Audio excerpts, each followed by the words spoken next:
Hey y'all, back again, another episode. Our very first guest, Grant, aka Grant Hey, y'all. Ministries. um, thank y'all for tuning in again. I appreciate the new subscribers. We are at 81, road to 100, then 2, 3, 4, 5. We need to get to 1,000 though. So y'all make sure y'all subscribe, like, comment, and let me know what y'all think. But today I'm doing something a little bit different. My very first guest, like I said, my best personal friend, Grant. Hello, everyone. Hi. He goes by Grant Ministries on social media, and all of his handles are there on the screen. He's on YouTube, which is major. Go subscribe. When y'all leave here, go subscribe there.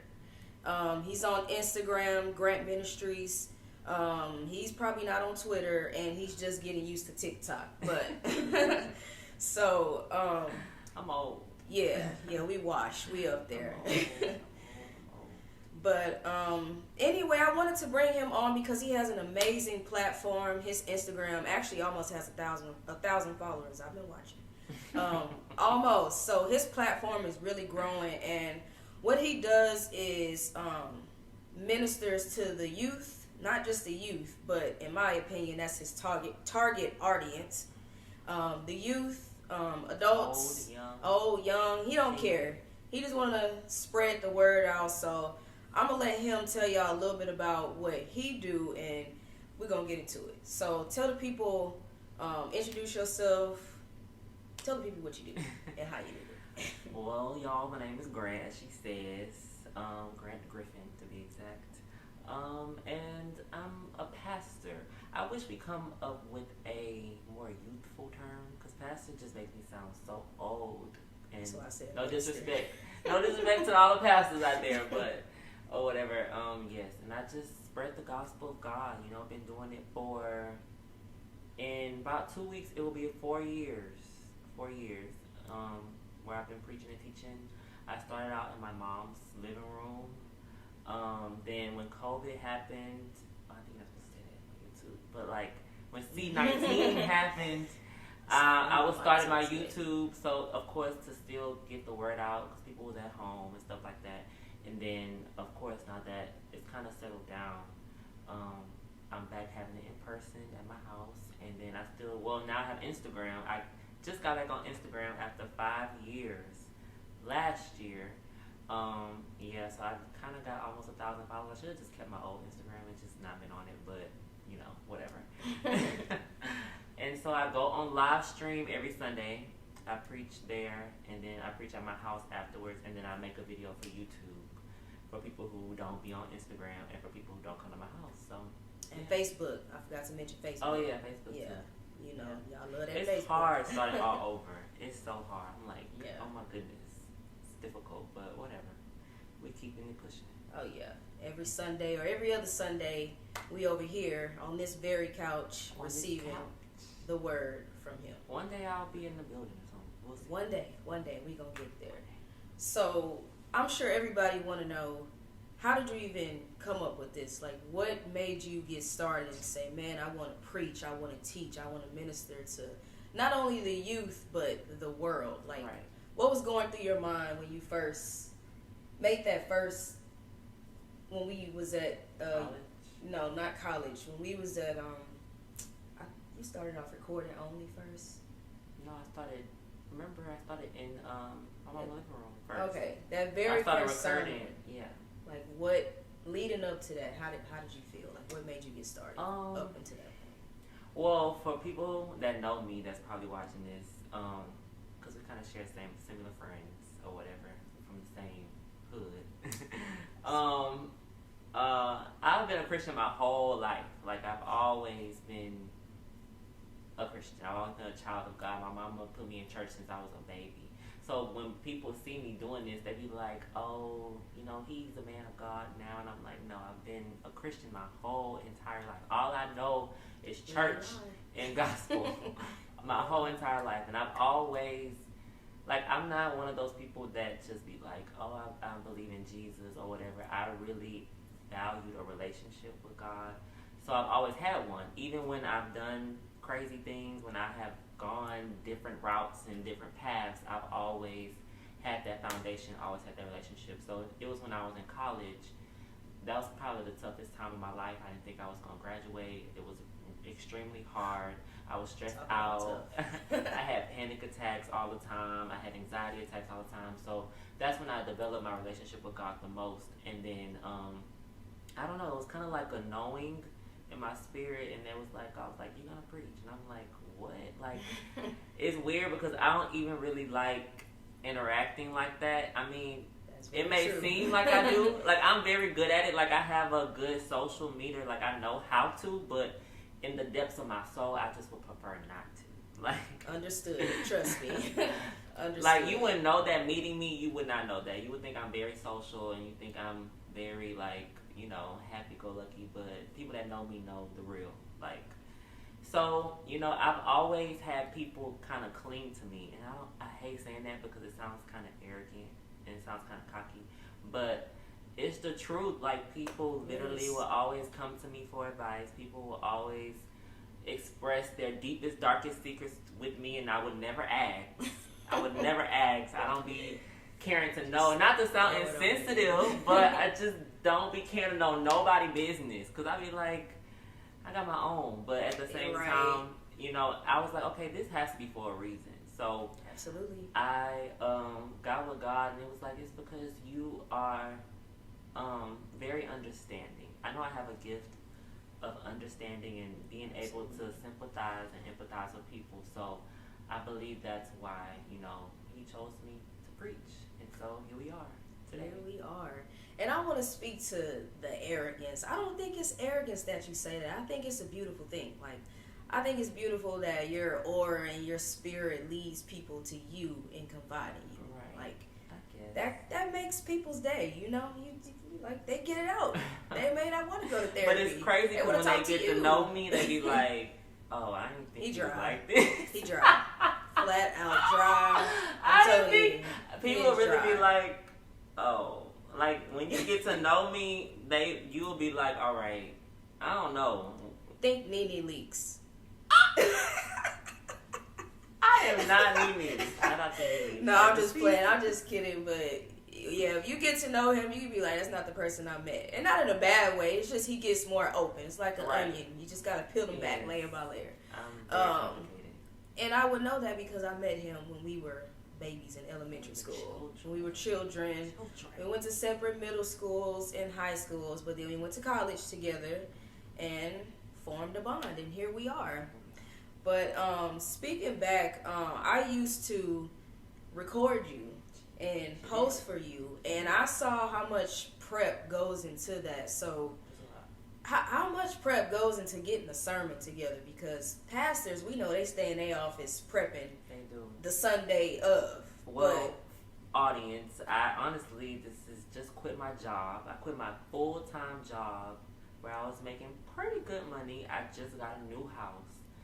So I only been in this house for a year. So I quit my job because, again, it was one of those things where the Lord was like, okay, you know, I told you that you're going to do this full-time. And of course, being in a human natural mind thinking, you're going to be like, okay, well, it's going to be all planned out. You know, I have a job now, and then He'll set it up to me to where that I'll be able to preach full time. And it's just like, no, because of course, you know, if you know about Christianity or just God, it's about faith. So I had to have faith. I had to have a lot of faith to quit my job, and I got bills and all of that stuff. Mortgage. So prior to your question, how much prep, it takes a lot. Like, I think every preacher is different. I don't be in the Bible all day, every day. I don't. Like, that's just the honest to God truth. And I felt bad about it because I'm like, you know, I'm preaching. Like, I need to know, like, what I'm talking about. But for me, I spend so much time with God. Like, I think that's what's more important than just being glued to your Bible, because I feel like when you're speaking from the Spirit, then people will understand and know that it's not just you talking. It's not just you giving out information, but it's the Spirit of God that lives within me, and that's what's going to attract people to God, to church, because I always want people to know that I'm not here for you to cling to me and cling to what I'm saying. I want you to be able to hear or to be able to accept God so that you can take what I give you and build from it. Like, I don't want you to feel like you need a pastor to be able to live out Christianity. It's just like when you go to school, when you go in college or high school, middle school, whatever, school period, like, you don't cling to the teacher. You just take what the teacher give you and you learn and you study it and you develop it on your own, and it's the same thing. So I literally just spend all day with God, like, and then probably the day before I preach, I'll probably get the scripture that he wants me to use, and then I'll just meditate on it, read it for a couple minutes. And honestly, I just go about my day. Like, I really don't be like, I mean, I go to Starbucks a lot, but now that I quit my job, because I have so much time on my hands, so of course my studying the Bible has increased. But while I was working, I didn't have much time to do that because I had a job. But I have to record for YouTube, and then now that I'm on Instagram Live, I have to do that. So more so my time is just actually doing the preaching than prepping. Okay, and you just mentioned that you quit your job. Mm-hmm. So I want to go back to that. Like, when you talk to God about it and he led you to do that, like, was it scary? How did it feel? Like, it was very scary. Honestly, do you recommend it? Honestly, it wasn't scary till after I did it. But leading up to it, I was bold. Like, I was like, you know, it's time. Like, I was like, done. I even told my boss, like, I did it the right way, y'all. I put in my 2 weeks. I told my boss, like, because he was a Christian too, so I kind of knew he kind of would understand. But I was like, you know, I've been led to preach, and we talked about this before. So he already knew I was preaching while I was working. So I said, now it's just the time that I'm doing this full time. I said, you know, it's a world out here that really needs to know Jesus and needs to hear Jesus and needs to have hope, because it's just so much darkness here. And it's just like, I know that it's time for me to be fully in my purpose and in my will. So he was like, okay, I understand. So I quit, and then like a month, I'm not even a month, probably like 2 or 3 weeks after, I'm like, I quit my job. It finally hit you. I'm like, okay, you know, I got bills. And because by that time, the first of the month was coming around, so I'm like, ooh. But the Lord made a way. The Lord made a way every time, and that's why I was like, okay, I know what I did was right. But I don't recommend you just doing it because you feel like it. Because prior to, I've been wanting to quit my job. I wanted to quit my job right when COVID hit, but that wasn't the right time. Timing is everything. So if I would have quit then, I would have just been broke. So don't do it just because you like, I'm tired of my job. You have to have some deep knowing or something that you know for sure is going to be able to help you and sustain you when you do. So good. That's great advice. I quit a job once, didn't have a backup, and I scrambled to get a backup, and I took whatever I could find. That's why I'm in the waste industry right now. But you're still here. I'm still here. Hey, I mean, he made a way out of no way, because when the first came around for me, I didn't have a check. So I got to figure it out though. But I had a little savings. I ain't even had that much saved, so I don't want y'all to get like, he must have a lot of money saved. Saving. I had a little bit of saved, but I will say I have pretty good credit, so I had that. But good credit. Yeah. Y'all hear that? He got good credit. But shifting gears a little bit, like, what do you say to people who are having a hard time finding their way to Jesus, God, Christianity? What do you say to them, the people who are looking to basically find their way home, such as you did? It wasn't that hard for me because, like I said, I always had Christianity with me, and I thank God for the mother that I had and my grandmother, who, you know, just always just ingrained the love of God in me. But when it comes to the world and people that are even close to me, like, I have people that are close to me that believe in Christ, but you really wouldn't and then I have people that's close to me who don't. And to me, you would just have to, I think you have to get to a place in your life where nothing else works.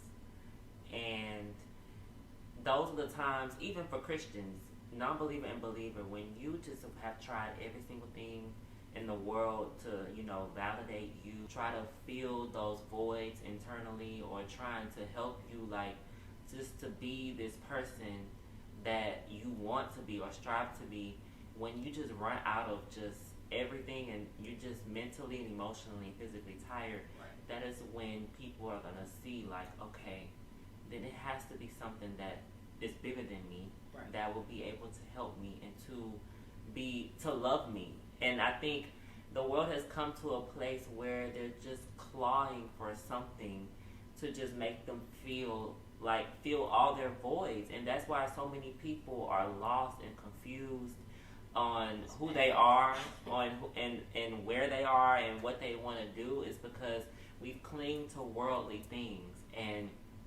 nothing in this world is going to ever fully validate you. Nothing. And I say this probably in every single message that I make. Nothing in this world, no one in this world is going to ever fully validate you like God will.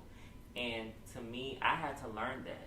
I had to experience that. I don't just say that because that's what the word tells me, but I had to actually experience that. I had to experience that with relationships. I had to experience that with money, with things or whatever. I've strived for worldly success. I've strived to have a lot of money, and I've had pretty good amounts of money. I have very nice things, and I've had a relationship, and I still just, it just wasn't enough. Right. And so I'm like, okay, well, since I know this, like, then that means that I just need to build and grow an intimate relationship with someone that I know that's going to be able to fill every void within me. And I know it's difficult, especially in this world, to understand, because so many people have turned away from church and Christianity, and I don't judge them at all.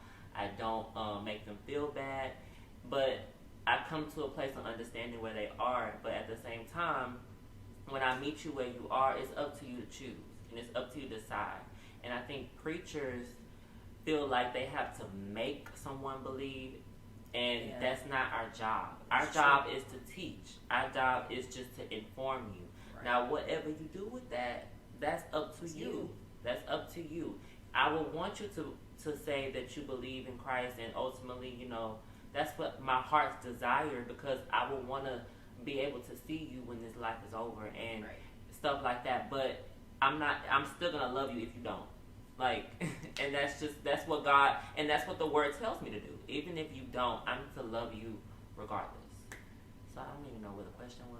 But no, that was good. You still answered it.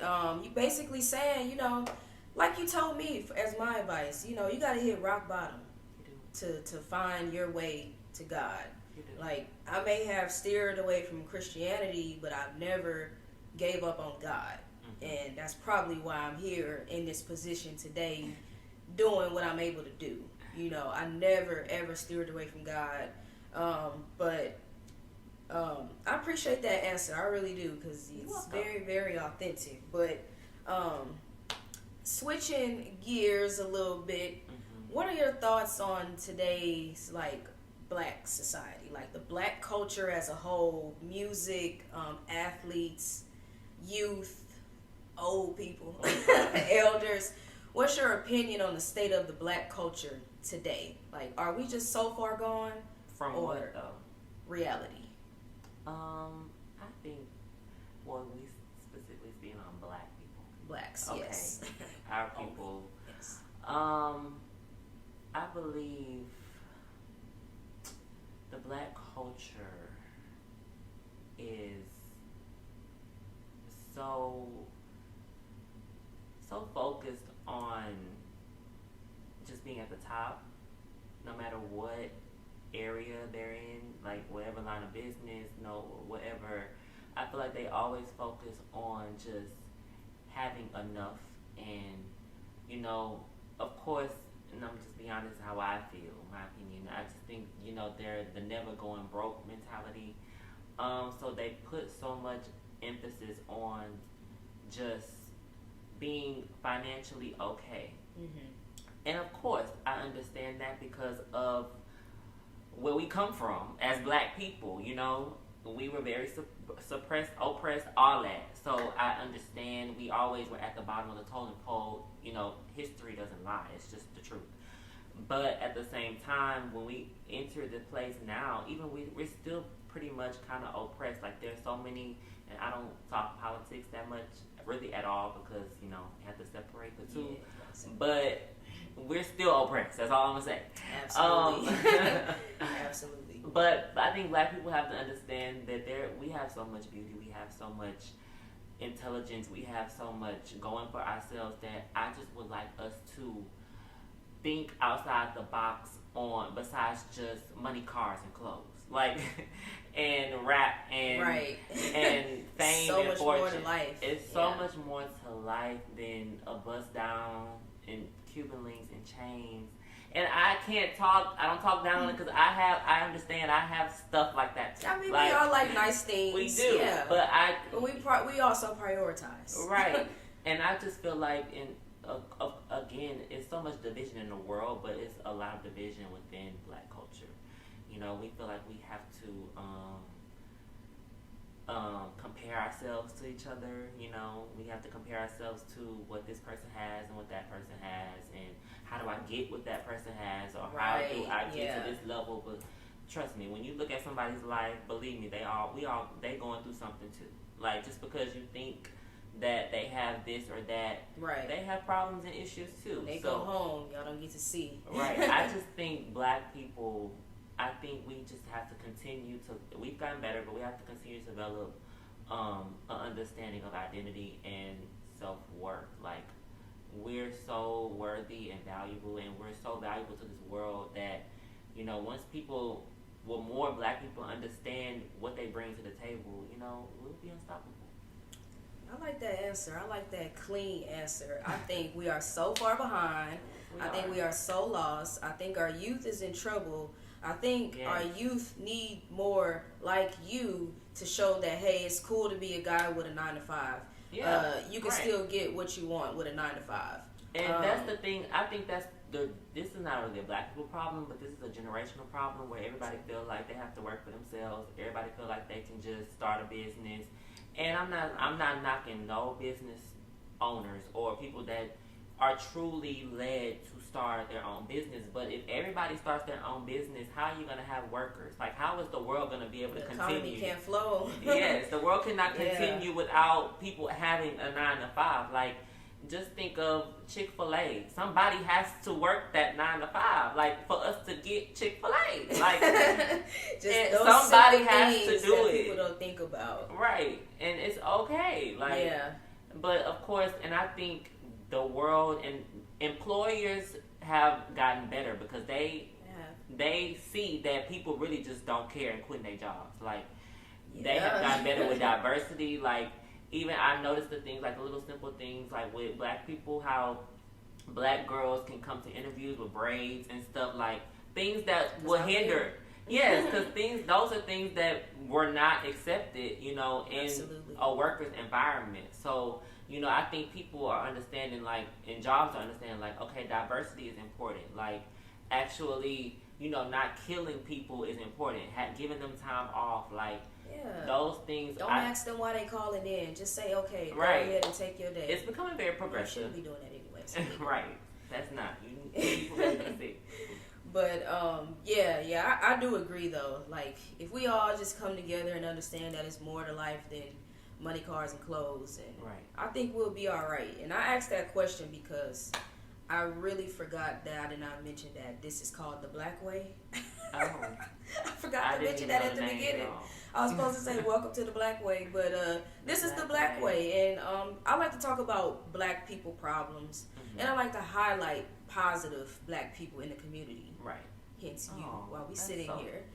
And I just want to give people a platform where it's not always about who's sleeping with who or what celebrities doing that. Gossip. You Stop know, gossiping. you know, it's more to life. We in Houston, so it's more to life than what Zero and Trey got going on. Right. So I just want to highlight that. But just to wrap it up, I just want your opinion on just a couple more short topics. So there was a tweet or Instagram post by a black woman that said having a wedding for 30 to 40K and then going home to an apartment in a finance car is ridiculous.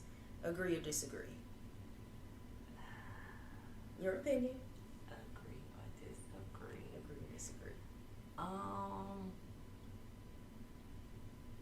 How much is the apartment in the car? No. That's not the point. That's not the point.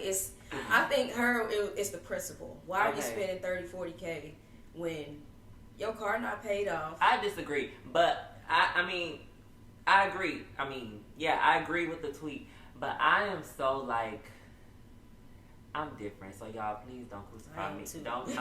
Don't crucify me. But this is just my opinion. I'm a person who just I'm a minimalist, and so maybe this answer is gonna come from my personal situation, but I don't believe, because I feel like that is the problem today. Like, everything has to be a production. Yes. Everything has to be a production. And watch, they gonna dig up my old stuff. Like, I've had parties. I've had big parties. But weddings, though. Like, weddings. This is between man and woman. They're becoming one. Right. But I could even see, like, nowadays, people having a production for gender reveals. People having productions for just just introducing their bridesmaid. Like, do you need a whole dinner? Let me not. Sorry. The question is, do I agree or disagree? I agree, because I feel like some things just need to be sacred, and if you got it, you got it. But if you know your situation, if you going broke to do this, then no. That's why I agree with the tweet. It just depends on the circumstances, right? Because I don't really know much about weddings. I thought like the bridesmaid daddy be paying for the wedding or something. And you know, I said the same thing. I said, well, maybe they speaking from people are coming from a perspective who disagree that, well, we don't pay for it anyway. Right. So I why don't does know. that matter? But if they coming out their pocket and they got to go to work and it's going to be like a hindrance to their bank account, then that's why I agree with the tweet. No, just don't. Yeah. My personal opinion. Oh, go ahead. No. My personal opinion is I'm biased, probably because I have no desire to have a huge magical wedding. I have no desire. I don't see the point. While I see the point of a reception or a celebration, rather, if my car is not paid off, I'm not going to spend $15,000, $20,000 on a wedding. That's just me personally. I think that's irresponsible. Yeah. If mama and daddy got that much money for a wedding, I'd rather them help us out on the back end with our car and get us a house, and we can go celebrate the courthouse. That's just my opinion. Right. But people accused her of pocket watching and not minding her own business and not pocket watching. Saying, but I will say this for all the listeners. This has been on my heart heavy. Get it it's out. been in my heart heavy, especially for Black people. Let it out. You know, we live in a world that always got an opinion. Always got an opinion. But at the same time, when somebody say something, people want to be sensitive. It's like you can't always got something to say, and then when somebody has something else to say, you sensitive and that, this person is this person is that. Right. It's like you either Billy Badass, excuse my language, or sensitive Sally, but you cannot be both. Can't be both. You cannot be both. Like, it's like people get so mad when people express their opinion. Like you say, they bashing this girl for her opinion. For her opinion. And it's just like, I'm sure that same person be on their Twitter having everything to say. All these opinions. It's why it's just that has to stop. Opinionated. And that's why I'm a person, like, I stand on this, and I don't know if this is advice or whatever, but this is just me. I don't give my opinion unless it's asked for. Like, I will literally sit there, you telling me a story, like, you will be telling me a story, and I'm not going to give you what I feel like until you ask me for it, because one thing people going to do is they do what they want to do. Like, and so I'm not going to waste my breath nor my time trying to help you or give my advice to you, and you already in your mind got it what you finna do. Your mind made up. You already know what you're gonna do. So I just feel It's like what shoes look better? These or those? These. Right. Well, I like those. So why you asking me then? You already got your mind made up. So my point is like, people really just need to.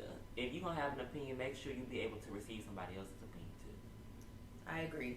And I mean, I'm sensitive, so I agree with what you're saying. But to wrap it up, lastly but not leastly, one last question, and I got to know. Oh, what is it? How you feel about interracial dating? How you feel? I don't mind it. I don't. So you would date a woman outside of your Because race? I'm thinking in my godly perspective. I personally wouldn't. I would not.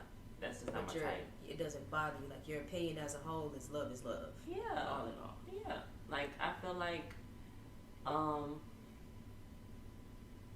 people really like who they like, and they should not be beat up for that. I agree. They should Yeah, not. that's true. They should not be bashed. Who are we to whatever. bash somebody? And a Even lot though of I do, people, but a who lot am of I? people interracial, because I know this is a thing, and I'm just saying it. Like, it's a thing when black people date white women. That's a thing. But And people vice have versa? no, because Black black women women do. don't get bashed They- like black men do, and that's just the truth. Y'all do not get bashed like we do. I mean, Serena got bashed. That's because she's Serena. Okay. But ordinary, Another day. another Okay. topic, another day. But And they be bashing the not, girls I'm on not saying TikTok. black I'm women just do saying. not. They do get bashed, but But I get compared what to you're black saying. Compared men, to men, it's here. like y'all, the black women They tribe be- coming for us. Ooh, man, they be kicking y'all. And I be saying that because so a lot of times these black men be having white moms. So a man, especially a black man always wants somebody like their mama. Mhm. So, you know, if that's what they like, then we cannot be mad at that. We Yeah. can't be mad at that. And Okay. we have to, we always talk about equality, and we talk about the world coming together. We have to really come together. That means be able to accept people and who they want to date, who they want to talk to, how they want Right. to live their life. Like, that is what true equality is. We can't Right. be saying, like, we want the world to become a better place and really just not accept for Spreading people. hate. Now, if you think that's whack, it's okay to think that. Just Yeah. don't be blasting them on Twitter. That's not Yeah. nice. Yeah, I mean, my opinion on it, I would not be I love personally. black women, so I love me a chopping man. I love black women. My mama's a black woman. So.